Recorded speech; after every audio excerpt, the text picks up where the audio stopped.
I am S के Mishra and I welcome you.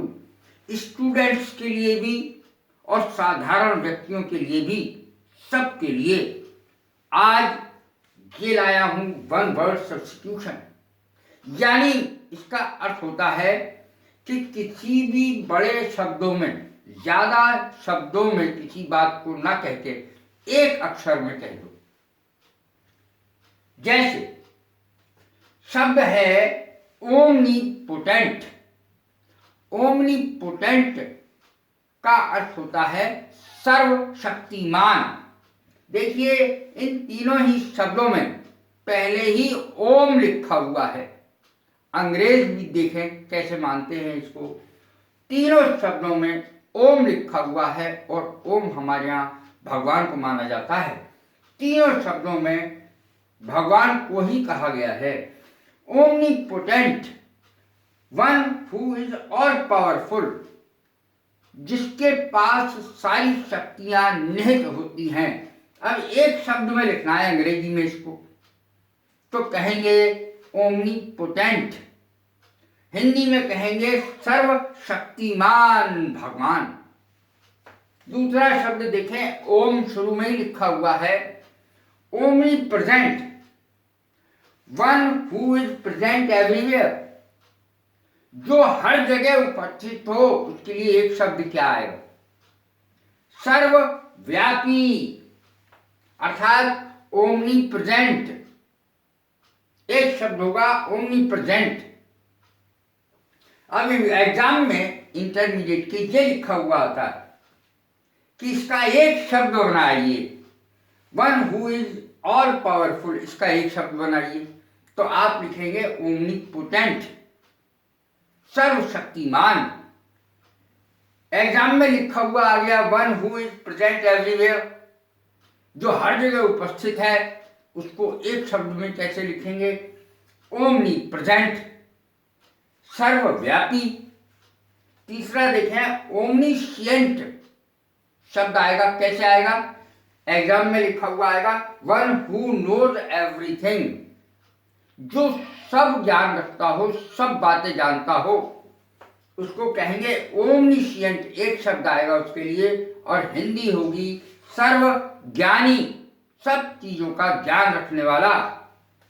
अब देखें, ए लवर ऑफ मैनकाइंड, मानवता प्रेमी। ए लवर ऑफ मैनकाइंड लिखा हुआ आएगा एग्जाम में।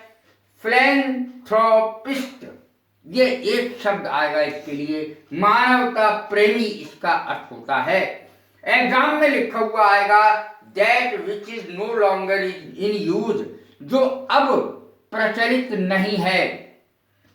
एक शब्द लिखा जाएगा ऑब्सोलीट। ऑब्सोलीट, अप्रचलित इसकी हिंदी होती है। एग्जाम में लिखा हुआ आएगा that which can not be removed, जिसे मिटाया नहीं जा सकता, हिंदी में कहेंगे अमिट। और अंग्रेजी में शब्द आएगा इंडेलिबल, अमिट छाप, इंडेलिबल इंप्रेशन। अब देखें, वन हु कैन नॉट पे हिज डेट्स, जो अपने कर्ज अदा नहीं कर सकता, उसकी एक अंग्रेजी क्या होगी? इंसोलेंट, इंसॉल्वेंट, इंसोलेंट नहीं, insolvent, one who can not पे हिज डेट्स, हिंदी होगी दिवालिया, insolvent.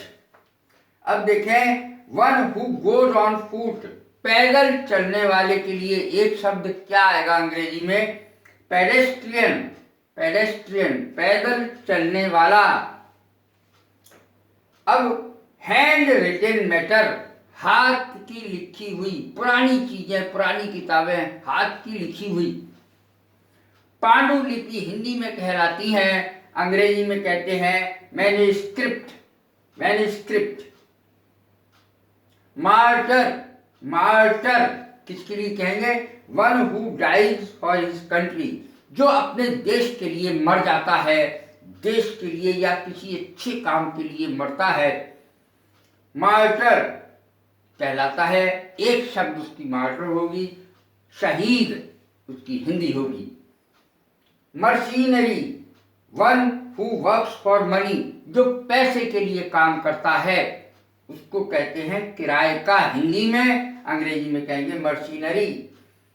Mortuary, mortuary a place where dead bodies are kept, जहां पर मुर्दों को रखा जाता है उसको कहते हैं मॉर्चरी। मुर्दा घर हिंदी में कहते हैं। वन हु हेट्स मैनकाइंड, जो मानव से ही प्रेम ना करके घृणा करता है। वन हु हेट्स मैनकाइंड, जो मानवता से घृणा करता है, मानवता से घृणा करने वाला।